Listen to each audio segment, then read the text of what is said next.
राजा ने आदेश दिया, चलो इसे पकड़ो। पत्थर का बोलना और जयपाल का इस्लाम कबूल करना। ख्वाजा मोइनुद्दीन चिश्ती अपने मुरीदों के साथ आसपास ही एक जगह बैठे थे। उन्होंने कहा, नमाज का वक्त हो गया, अजान दो और नमाज अदा करो। अचानक एक शख्स ने अजान देना शुरू कर दिया। सारी महफिल खामोश हो गई। जब सब नमाज के लिए खड़े हुए, उसी वक्त जयपाल जादूगर आसमान से उड़ता हुआ उनकी तरफ आया। देखते ही देखते वहाँ अफरा तफरी मच गई। जयपाल ने सोचा, बस इन्हीं का तो बनता है। उसने तुरंत जादू का तीर छोड़ा। एक बड़ा जादुई गोला ख्वाजा ने मुस्कुराकर उस पर नजर डाली और गोला उनके पास पहुंचने से पहले ही गायब हो गया। जयपाल दंग रह गया। फिर उसने दूसरा वार किया। हाथ में घी भरा एक धूल भरा तूफान बनाया। वह भी ख्वाजा के पास आते ही हवा में बिखर गया। जयपाल अब समझ गया कि यह कोई आम दरवेश नहीं है। उसने पूरी ताकत लगा दी और भारी सांपों की बौछार कर दी। असंख्य काले सांप चारों ओर से निकल आए, मगर ख्वाजा ने बस हाथ ऊपर उठाया जैसे कोई जादुई ढाल उठा ली हो। जो सांप उनके पैर के पास पहुंचे, वे झटपट मर गए। एक एक करके सारे सांप वहीं खत्म हो गए। जयपाल चौंक गया। उसकी सारी शान गिर गई थी। अब उसने सोचा,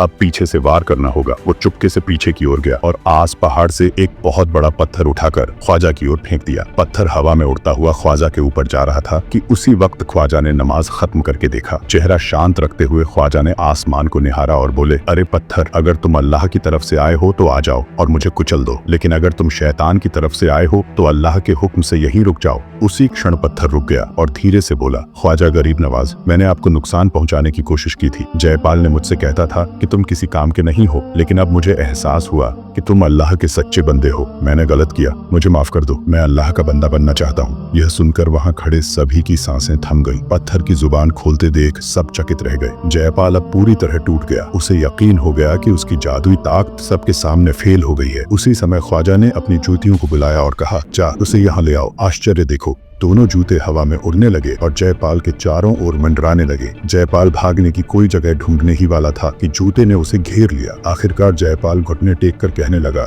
मैं हार गया हूँ, मुझे माफ कर दो। आज तक मैं किसी से नहीं हार पाया था, लेकिन अब मुझे यकीन हो गया कि अल्लाह के सिवा कोई माबूद नहीं। मैं आपकी राह का मुरीद बनना चाहता हूँ। ख्वाजा ने बड़ी दया से मुस्कुराया और कहा, अल्लाह सबसे ज्यादा रहम करने वाला है, जिसने तुम्हें रास्ता दिखाया। मैं तुम्हारा दुश्मन नहीं हूँ। सच्चाई को स्वीकार करो और इस्लाम का रास्ता अपना लो। जयपाल की आंखें नम हो गई। उसने कहा, आज से मैं आपका मुरीद हूँ, मुझे कलमा पढ़ा दीजिए। और इस तरह जयपाल जादूगर मुसलमान बन गया। उसने अपने नाम के साथ अब्दुल्लाह रियाबानी जोड़ लिया। अगले ही दिन पूरे हिंदुस्तान में टहलका मच गया।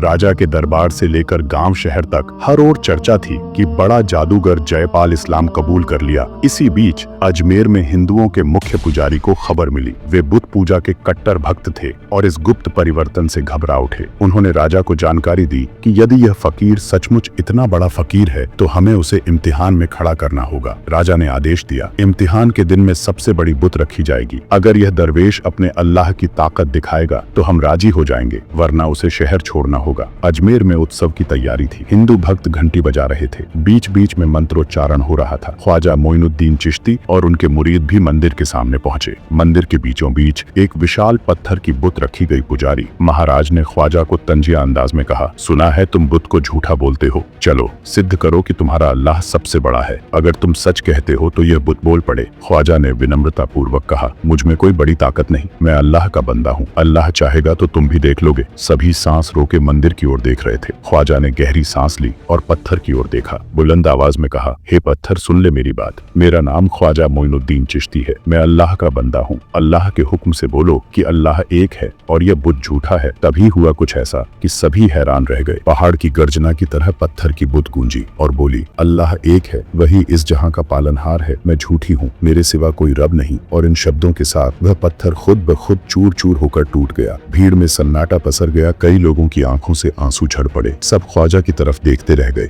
एक बूढ़े साधु ने नम आंखों से कहा, या ख्वाजा, तुम सच्चाई की मिसाल लेकर आए हो। आज हमने देखा अल्लाह ही सच्चा है। एक के बाद एक बहुत से लोग उस दिन कलमा पढ़कर इस्लाम अपना बैठे। उनका दिल खुल गया था। अंधविश्वास दूर हो गया था। सीख ईमान की ताकत। सच्ची आस्था अंधेरे को मिटा देती है। जो लोग सच समझ लेते हैं उनके लिए कुछ भी नामुमकिन नहीं होता। दया और नम्रता। ख्वाजा मोइनुद्दीन चिश्ती ने जयपाल को आदर और मोहब्बत से अपनाया। उनके कसमे वादों ने जादूगर का दिल जीत लिया। क्षमा करने वाला इंसान वास्तव में महान होता है। सच की विजय। अंत में सच ने झूठ को हरा दिया। पत्थर बोल उठा। बुत टूटी यही सिखाता है कि अंततः सत्य की ही जीत होती है। परिवर्तन की क्षमता। इंसान का दिन जब सच्चाई को स्वीकार कर ले तो वह पूरी तरह बदल सकता है। जयपाल का मुस्लिम बनना इसी बात का गवाह है। अगर आपको यह कहानी पसंद आई हो तो चैनल को सब्सक्राइब करें और नई दिलचस्प दास्तान के लिए जुड़े रहे। आँखों में समाया है वो अजमेर।